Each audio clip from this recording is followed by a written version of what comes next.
In anticipation of this event, the organizers put together this booklet entitled Jesus, King of the Jews. And in this booklet, I have a short article called, "Is Jesus of Nazareth Still King of the Jews?" It's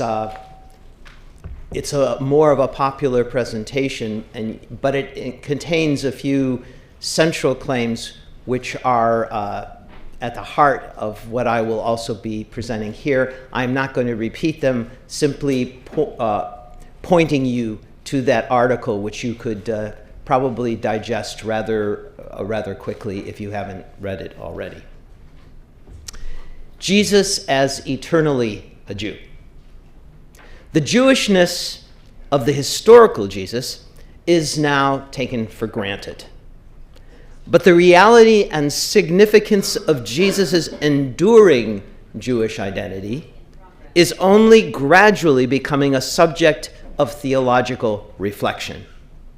At the beginning of this century, Robert Jensen, the eminent American Lutheran theologian that was mentioned earlier today, pointed to its significance, and I quote, "The risen Jesus is also flesh, in that he is risen bodily.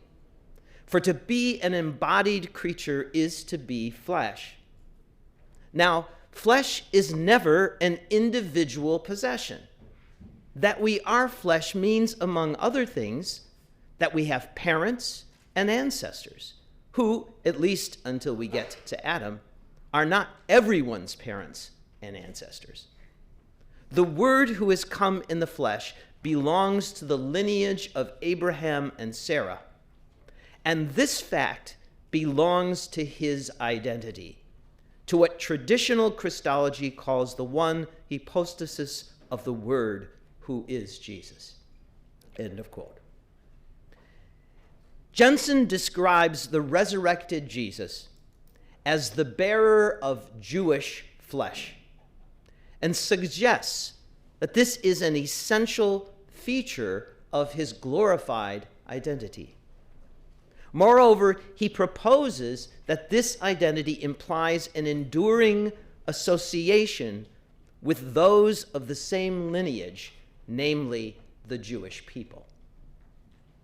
In the same year, Bruce Marshall, a Catholic theologian, offered a similar proposal in even more explicit language. When Bruce Marshall wrote this, he may not have been a Catholic theologian. He was a theologian, but he may not have yet been a Catholic. I quote, "In the person of the Logos, God makes his own the flesh of this particular Jew, Jesus of Nazareth. God's ownership of this Jewish flesh is permanent. In the end, when all flesh shall see the glory of the Lord, the vision of God will, so the traditional Christian teaching goes, be bound up ineluctably with the vision of this Jew seated at God's right hand. So, in willing his own incarnation, it seems that God wills the permanence, indeed the eschatological permanence, of the distinction between Jews and Gentiles. But Jesus cannot be a Jew or be identified as such, as he will be even in the eschaton, all by himself, in isolation from his people. He is a Jew like any other only in virtue of his descent from Abraham, and thus in virtue of his relationship to the Jewish people as a whole. And this suggests that in owning with unsurpassable intimacy the particular Jewish flesh of Jesus, God also owns the Jewish people as a whole, precisely in their distinction from us Gentiles. He cannot own the one without also owning the other. End of quote. Marshall's formulation could not be clearer. God's ownership of this Jewish flesh is permanent. And since Jewish identity is inherently corporate, the resurrected Jesus retains a distinctive relationship with the Jewish people as a whole. Marshall infers from this the striking claim that Jewish identity itself carries over into the eschaton. Neither Jensen nor Marshall explored the wide-ranging ramifications of these bold assertions. Nor have many other prominent theologians of this century ventured further along the same path. But two recent volumes, one by Keiko Driediger-Hesslein and the other by Barbara Meyer, have done just that. Each reflects deeply on the Jewish identity of the resurrected Jesus. Barbara Meyer's Jesus the Jew in Christian Memory is of particular interest, since it gives more attention to the implications of Jesus' ongoing Jewish identity for the church's relationship to the Jewish people. Like Jensen and Marshall, Meyer takes seriously the resurrection of Jesus and the traditional Christology of the ecumenical councils, and reflects on the Jewishness of Jesus in that context. In doing so, she acknowledges the novelty of such a project. Quote, Jesus was a Jew, and it is correct for Christians to say that Jesus Christ is Jewish and will always remain Jewish. Yet, historical Jesus research, on the one hand, and traditional Christology, on the other, remain at odds. Hundreds of books have been written about the historical Jesus, and quite a few about Jesus the Jew in history. Christologies focusing on Jesus the Jew that use the present tense are fewer. End of quote. Like Jensen and Marshall, Meyer also perceives that the Jewishness of the resurrected Jesus implies his ongoing relationship with the Jewish people, and so also with the shape-shifting historical reality of Jewish identity.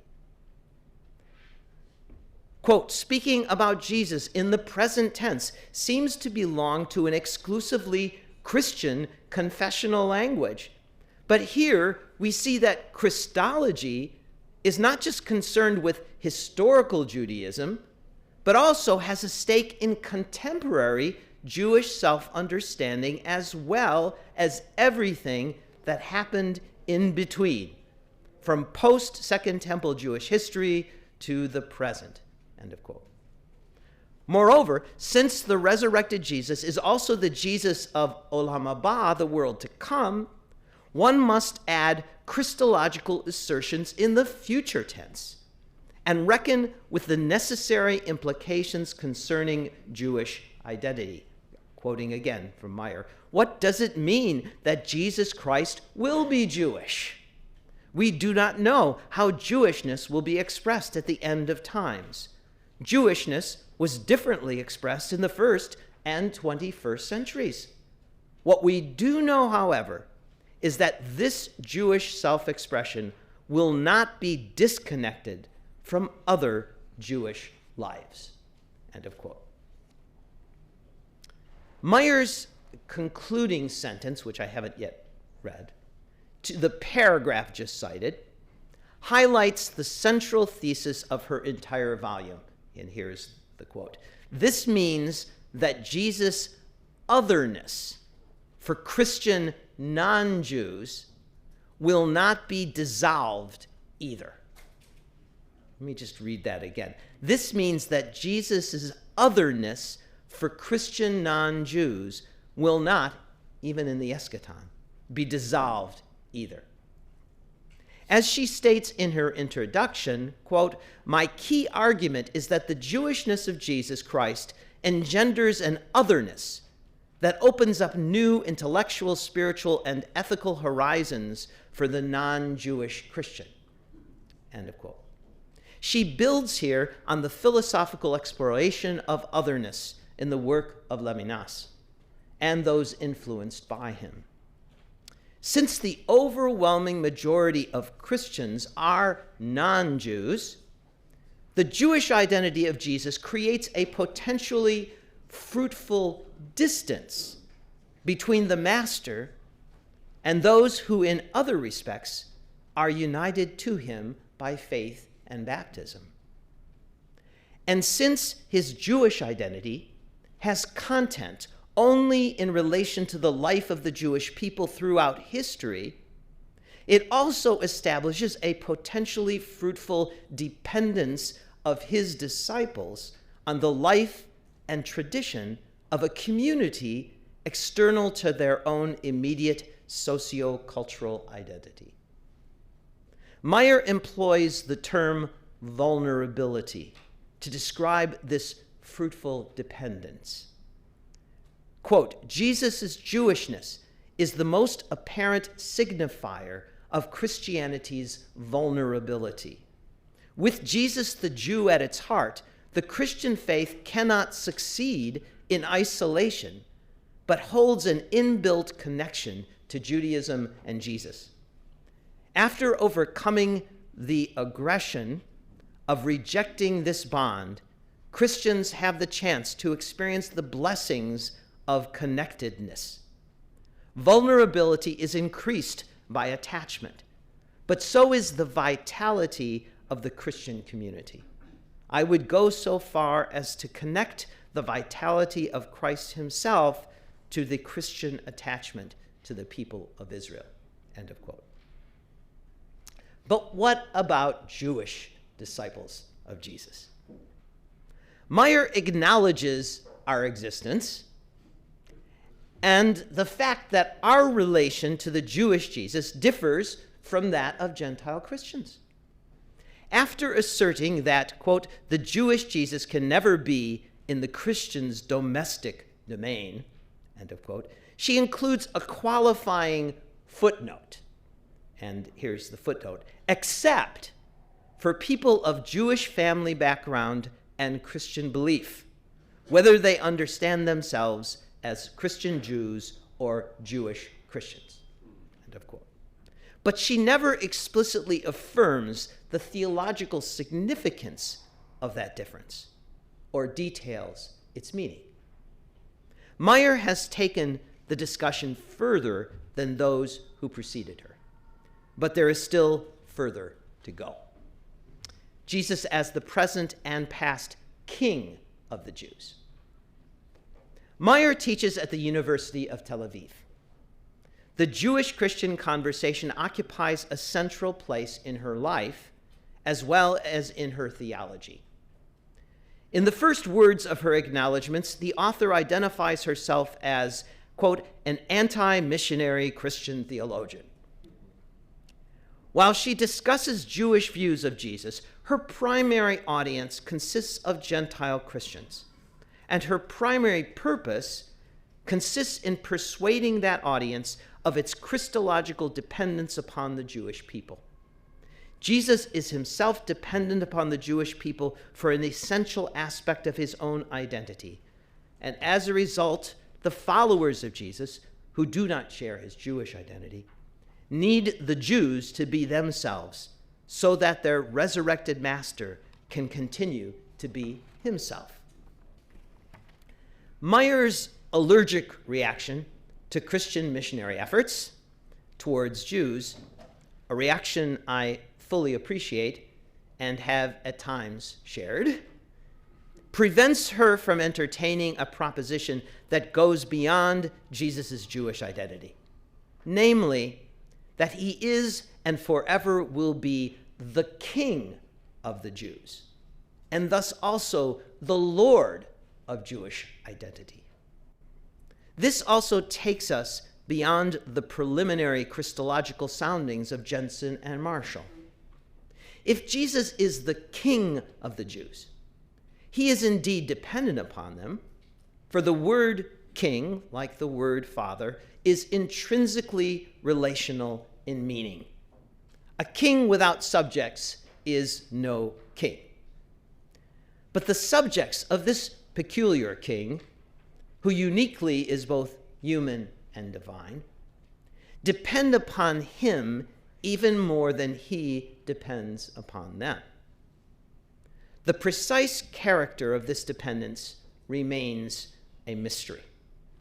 For the presence of the resurrected Jesus has gone largely unrecognized by the family over whom he reigns. But if in fact this particular Jew, who was crucified as the King of the Jews, has been raised from the dead, and if in his resurrection he remains the King of the Jews, and if he is both human and divine, then over them he truly does reign.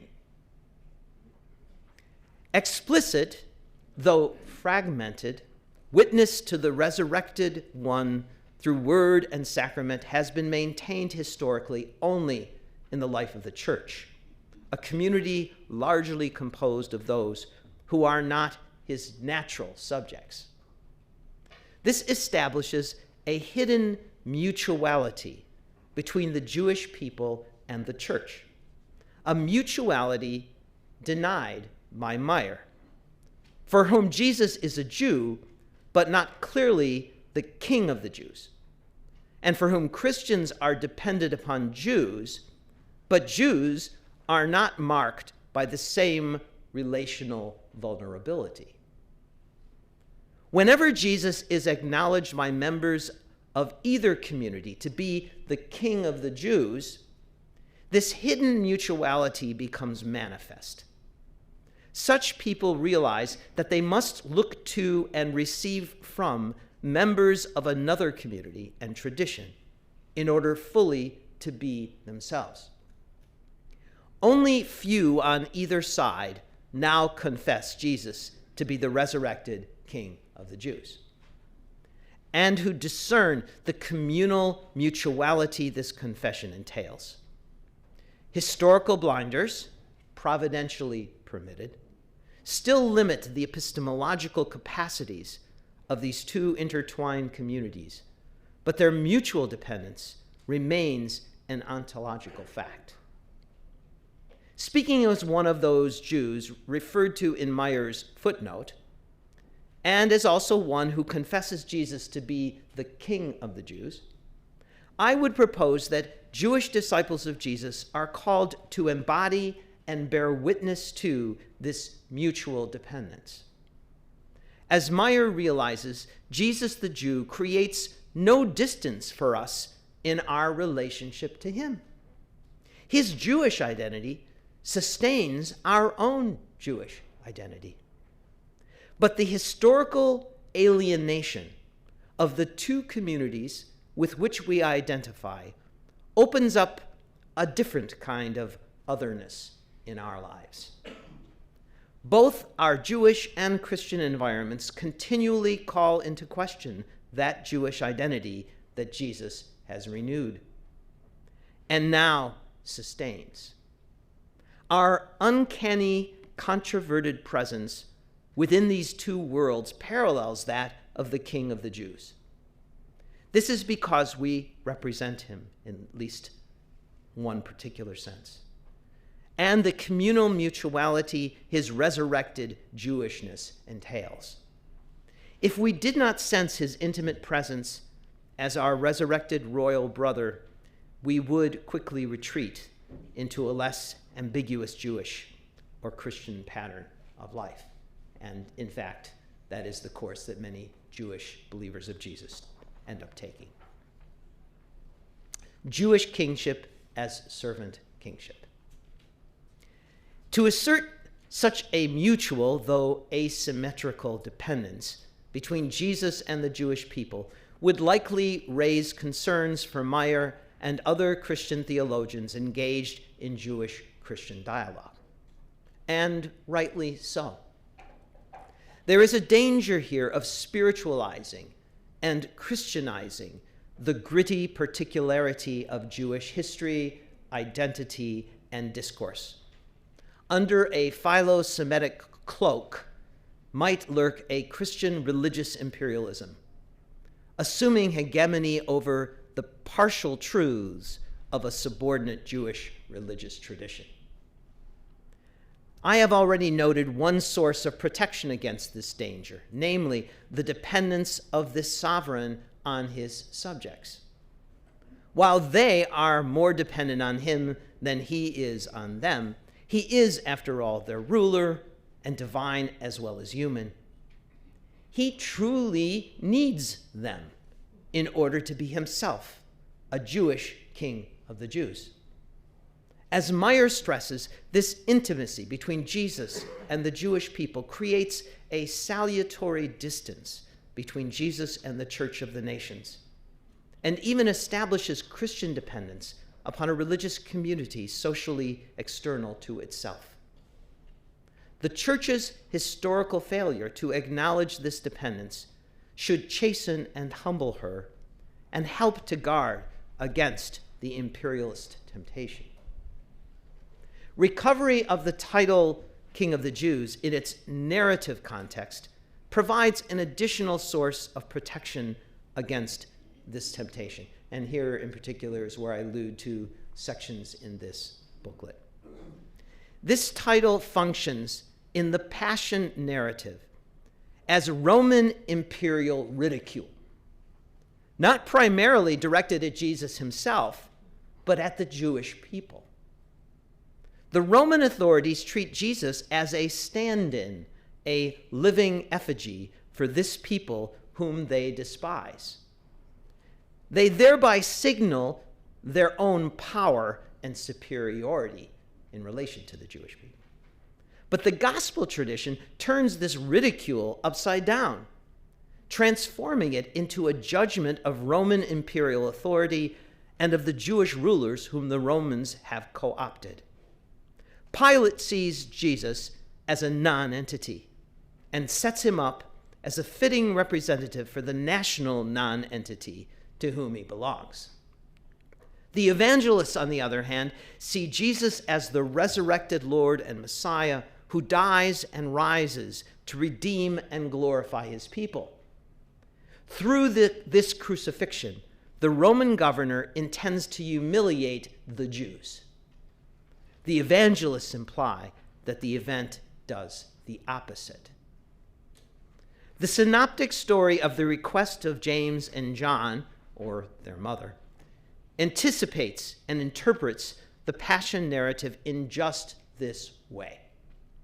The story contrasts the character of true leadership in Israel with the manner in which the Gentiles, and preeminently the Romans, exercise authority. James and John, thirsting for honor, wealth, and power, imitate the imperial despots who lorded over the Jews, rather than the master on his way to Golgotha. Jesus is the rightful king of Israel, and that means governing not for his own benefit, but for the benefit of his subjects. It also means governing in a way that equips those governed to become responsible agents rather than disempowered slaves. This interpretation of the Passion narrative warns us against conceiving of the Jewish kingship of Jesus along the lines of those Roman authorities whose ways, according to that narrative, he condemned. The hidden rule of the resurrected Messiah over Israel can only be viewed as that of the servant Lord who washes the feet of his disciples. He is the king who empowers his subjects to share in his rule. Such a vision fits well with the audacious rabbinic conception of authority, which asserts the independence of the sages, even from God, or at least from a bat kol, a heavenly voice, while at the same time including all of their independent rulings within the divine revelation to Moses at Sinai. Like the government of the God depicted in rabbinic literature, the royal rule of the resurrected Messiah unleashes Jewish agency. If Jesus is the living king of the Jews, who has ruled the Jewish people since his death and resurrection, his hidden messianic government has generated, or at least blessed, the emergence of that very tradition which has so boldly re-envisioned the relationship between divine sovereignty and responsible human action. The fact that his messianic government is veiled from those he governs only reinforces the servant character of his rule. Once we grasp the meaning of the title King of the Jews in the context of the Passion narrative, we will reject any triumphalist reading of Jewish history which assumes an established Christian image of Jesus and then superimposes it upon a simplified or spiritualized picture of the Jewish experience. Israel receives its name as a result of a wrestling match with God, and the Jewish people have never stopped wrestling. Israel's struggle with God is not a zero-sum competition, for the victory of each depends upon that of the other. This is how the God of Israel governs, and it is likewise the mode of authority exercised by his anointed one. In conclusion, Jesus as the future King of the Jews. To confess Jesus as the past and present King of the Jews is to affirm faith in a mystery, a reality now veiled from sight. To confess Jesus as the future eschatological King of the Jews is to hope in the mystery unveiled. The expectation that the Jews will convert to Christianity, I think a very unfortunate phrase, at the end of the age, has long been a staple of Christian eschatological menus. It has also posed a stumbling block for post-Holocaust, post-supersessionist Christian theologians such as Barbara Meyer. Their resistance to this traditional motif is well justified. Triumphalist Christian thinking has pictured the revelation of Jesus to the Jews at the end of the age as a negation of the Jewish historical experience. In such a scheme, the Jesus revealed to the Jews is the King of the Gentiles. And the Jewish conversion to Christianity means the de-Judaization of the Jews. If Jesus is the past, present, and future King of the Jews, then the eschatological unveiling of this mystery will challenge, chasten, refine, and consummate the historical experience of both the Jewish people and the church. It will reveal the mutual dependence which each has persistently contested. It will do so by manifesting to the church of the Gentiles that their Lord is preeminently the King of the Jews, and by making known to the Jews that the name of their King has been, is, and forever will be Yeshua HaNotzri, Jesus of Nazareth. In the context of such an eschatological King of the Jews Christology, Jewish disciples of Jesus do more than witness to the mutual dependence of Israel and the church. Like John the Baptist, we bear witness to the coming one who, as King of the Jews, scandalizes both communities. Yet, as that very King, he also is the one who fulfills the truths guarded and treasured by each tradition and satisfies the longing of every heart. May he come soon, speedily, and in our day.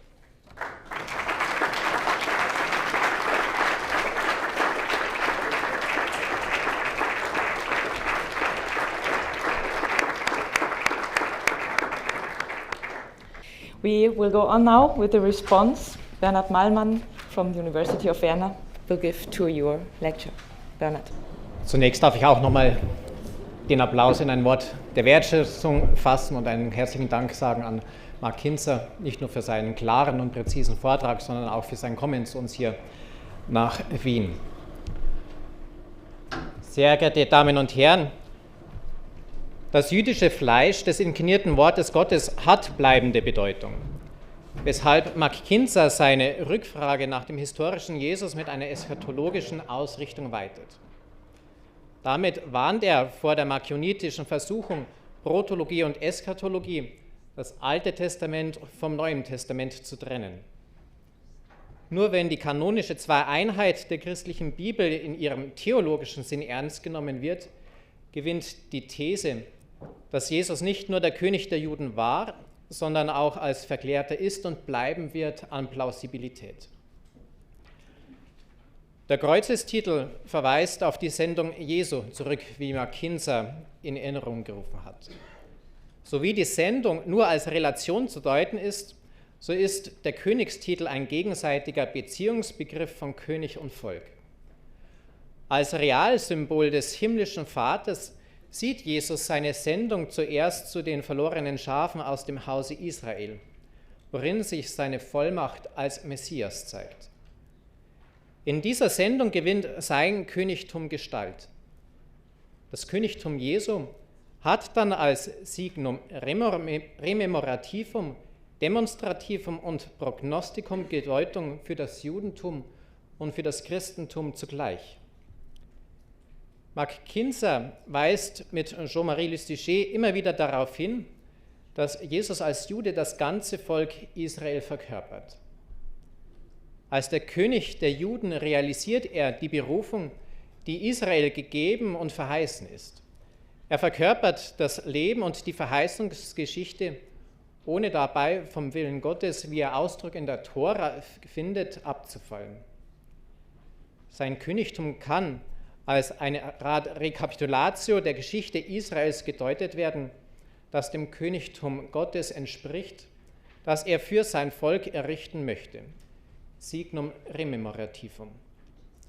Als gegenwärtiges Zeichen, Signum demonstrativum, verwirklicht sich die jesuanische Königsherrschaft darin, dass die partikulare Erwählung Israels immer einen universalen Auftrag mit sich führt. Wenn Jesus im Johannesevangelium bekennt, dass sein Reich nicht von dieser Welt ist, dann ist damit angedeutet, dass Altes Testament und Neues Testament einen Verheißungsüberschuss in sich tragen, der noch auf die endgültige Erfüllung wartet. Signum prognosticum. Die Offenbarung des Vaters in der Sendung des Sohnes ist jedoch nicht ein Handeln außerhalb der Erwählung und der Verheißung Israels, sondern kann, wenn der Sohn wirklich den Vater offenbart, nur in der Bundesgeschichte Israels gedacht werden. Jesus, der König der Juden, ist in seinem Leben die Konkretion der Bundesgeschichte Gottes mit den Menschen sowie die eschatologische Offenbarung und der Ermöglichungsgrund, diese zu leben. Das Königtum Jesu darf trotz der eschatologischen Ausrichtung nicht nur als ein noch zu enthüllendes Realsymbol gelesen werden, sondern alle Dimensionen, insbesondere das gegenwärtige Moment, müssen theologisch reflektiert werden. Für das Christentum kann das bedeuten, die Substitutionstheologie nicht nur selbstkritisch aufzuarbeiten, sondern auch mit einem Anliegen von Kenan Solin, die strukturelle Substitutionsgedanken in allen theologischen Traktaten zu revidieren und die bleibende Bedeutung des jüdischen Fleisches Jesus klar zu benennen. Das Bekenntnis zu Jesus als den König der Juden hat zudem ekklesiologische Konsequenzen. Jesu Sendung und sein Königtum tragen dem Christentum und der Kirche eine bleibende Relativierung auf das Judentum ein. Die Kirche kann sich nicht des erhöhten und verklärten Herrn usurpativ bemächtigen, sondern hat den missionarischen Auftrag, die Königsherrschaft Gottes eben einzig und allein kenotisch zu bezeugen. Lumen Gentium Nummer 8 beschreibt das Verhältnis der Kirche Jesu Christi zur katholischen Kirche mit dem Begriff subsistit in, der eine absolute Identifikation vermeidet, wie sie noch etwa in der Enzyklika Mysticis Corporis Pius XII. Mit dem Wort est beschrieben war. Der privative Begriff subsistit in weitet den Kirchenbegriff und entzieht die Kirche einer ekklesiozentrisch-triumphalistischen Vereinnahmung. Analog dazu wird das Königtum Jesu auch in der Analogie dieser mit dem Wort von Lumen Gentium 8 einen einzigen komplexen Wirklichkeit gedeutet werden müssen. Das Königtum Jesu wird nicht in einem sichtbaren Volk des Judentums oder des Christentums bestehen, sondern in einer Verbindung dieser beiden Größen. Die geschichtliche Konkretion des Königtums Jesu spiegelt sich im Volk Gottes, zu dem das Judentum und die Ecclesia ex circumcisione et ex gentibus gehören. Das Königtum Jesu als eine einzige komplexe Wirklichkeit ist selbst nochmals dahingehend zu relativieren, dass es sich nicht einzig nur auf das Judentum oder das Christentum oder auf beide Größen beschränken wird. Dies wird jedoch nur als ein Zusammenstehen im Sinne des Chalcedonischen ungetrennt und unvermischt zu deuten sein. Es ist die Wirklichkeit des Königs der Juden, der die beiden Teile vereinigte und die trennende Wand der Feindschaft in seinem Fleisch niederriss, so Epheser 2. Oder mit einem Wort von Christian Rutishauser: Der jüdische Messias ist zur Brücke zwischen Juden und Heiden geworden. Das messianische Judentum nimmt dann eine Sonderstellung in diesem Verhältnis ein. Es nimmt für sich in Anspruch, weder eine Vermischung von Christentum und Judentum zu sein, noch eine Trennung beider Größen vorzunehmen. Es verbindet das unvermischt, ungetrennt gerade in der christologischen Ausrichtung. Die theologische Herausforderung besteht nun darin, in welchem Verhältnis Judentum und die Kirche aus Juden und Heiden zueinander stehen. Kinzer hat mit seiner bilateralen Ekklesiologie zumindest für das Verhältnis der Kirche aus Juden und Heiden einen wichtigen Ansatz vorgelegt. Das Königtum Jesu wird dahingehend zu verstehen sein, dass es in einer einmaligen Weise das Königtum Gottes verdeutlicht und zugleich endgültig eschatologisch universalisiert, indem er es durch seinen Tod am Kreuz definitiv zum Durchbruch in der Geschichte gebracht hat. Das Bekenntnis zu Jesus als den König der Juden trägt, weil es gerade die Konkretion am Kreuz erfährt, den eschatologischen Fluchtpunkt. Das Kreuz als Wasserscheide des neuen Äons universalisiert das Königtum Jesu als eschatologisches Reich Gottes. Der Glaube an Jesus, den König der Juden, ist ein eschatologischer Glaube und als solcher messianisch geprägt.